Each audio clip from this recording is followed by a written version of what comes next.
क्या आगे का अब आपका स्टेप आपने सोचा हुआ है? क्या कोई लीगल कार्रवाई पे आप जाएंगे? कैसे वो आती हैं तो वो अपना दावा भी पेश करेंगी, भाई मैं अभी पत्नी हूँ आपकी?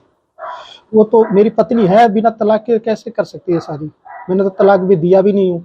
उसने वहाँ बताई है कि मैंने तलाक का कागज दिल्ली में दे रखी है 3 साल से। तो क्या मेरे पास तो कोई आपके साइन भी पास नहीं। कोई संबंध आया था कोर्ट की तरफ से कि कोई डिवोर्स के लिए? नहीं, कोई आया नहीं है मेरे पास संबंध कोई तलाक के कागज के लिए। क्या स्टेप आपका रहने वाला है आगे?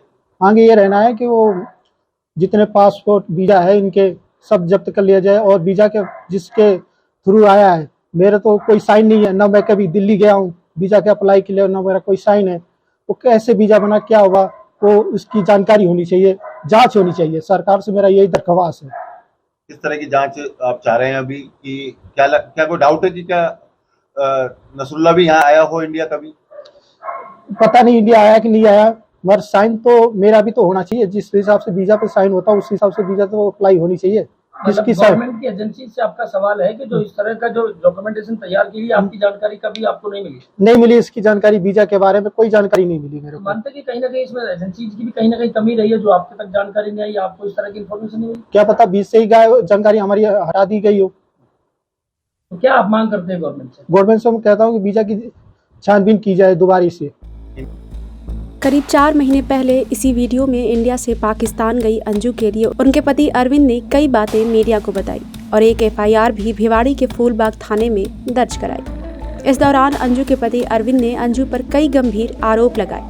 अपनी शिकायत में अरविंद ने अंजू पर आरोप लगाते हुए कहा कि उसने शादीशुदा होने के बावजूद बिना तलाक के दूसरी शादी कर धोखा दिया और पाकिस्तान से व्हाट्सएप कॉल पर धमकी दी, जिसमें उसने कहा कि तुम्हारा ऐसा इलाज कर दूंगी कि तुम कहीं के भी नहीं रहोगे। अरविंद ने शिकायत में कहा था कि नसरुल्लाह से मुझे और मेरे बच्चों को जान का खतरा है। अरविंद ने शिकायत में ये भी कहा था कि अंजू ने बिना किसी कारण के मेरा और मेरे बच्चों का परित्याग किया है, इससे मानसिक आघात पहुंचा है। इस दौरान अरविंद ने यह भी कहा कि उसकी शादी अंजू के साथ ईसाई रीति रिवाज से बिना किसी दान दहेज के साधारण तरीके से भिवाड़ी चर्च में 3 जनवरी 2007 को हुई थी। इसके बाद एक बेटी और एक बेटा हुआ। अंजू शादीशुदा थी, फिर भी उसने पाकिस्तान में बैठे नसरुल्लाह से फेसबुक पर दोस्ती कर ली। इसके बाद नसरुल्लाह ने अंजू से झूठे वादे किए और उसे ख्वाब दिखाए और उसे बहला फुसला कर पाकिस्तान बुला लिया, जबकि नसरुल्लाह को पता था कि अंजू की शादी हो चुकी है और उसके बच्चे भी हैं। अब अरविंद की यही एफआईआर अंजू के गले की फांस बन गई है और जल्द ही उन्हें राजस्थान पुलिस गिरफ्तार कर सकती है। इस मामले को लेकर राजस्थान भिवाड़ी के एडिशनल एसपी दिलीप सैनी ने कहा कि भिवाड़ी में अंजू से पूछताछ की जाएगी। अंजू के भिवाड़ी में रहने वाले पति अरविंद ने उसके खिलाफ एफआईआर दर्ज करवाई थी। एसपी ने कहा कि अलग अलग एंगल पर एजेंसी काम कर रही है। सुबह के समय आईबी की टीम और अंजू के बच्चों से बातचीत की गई है। एक तरफ आईबी की टीम ने अंजू से पूछताछ की है। अगर इस मामले में गिरफ्तारी का प्रावधान होगा तो गिरफ्तारी भी की जाएगी। साथ ही इसके अलावा नियम अनुसार उचित कदम भी उठाए जाएंगे। आपको बता दें कि अंजू 21 जुलाई 2023 को भिवाड़ी से पाकिस्तान चली गई थी। उसने अपने पति अरविंद से कहा था कि वो अपनी फ्रेंड के पास जयपुर जा रही हैं। अंजू जब पाकिस्तान पहुंच गई तब उसने इस बात की जानकारी अरविंद को दी थी। इसके बाद ये मामला सुर्खियों में आ गया था।